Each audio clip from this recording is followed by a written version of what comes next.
कृषी मंत्री माणिकराव कोकाटेंविरोधात दाखल हस्तक्षेप याचिका फेटाळण्यात आली आहे। थोड्याच वेळात शिक्षेच्या स्थगितीच्या मागणीवरती निकाल मिळेल।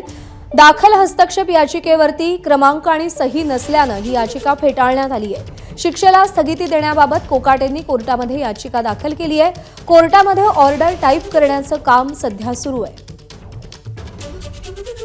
शुभम बोडके आपले प्रतिनिधी सध्या आपल्या सोबत आहेत। शुभम,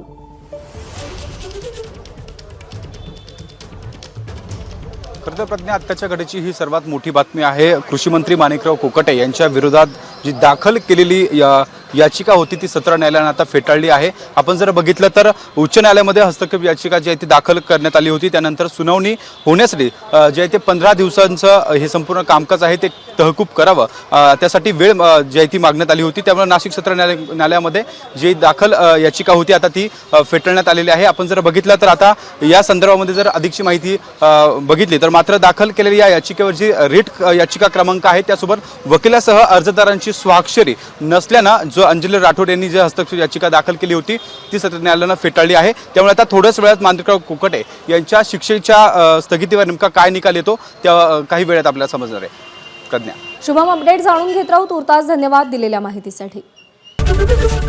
एबीपी माझा, उघडा डोळे बघा नीट।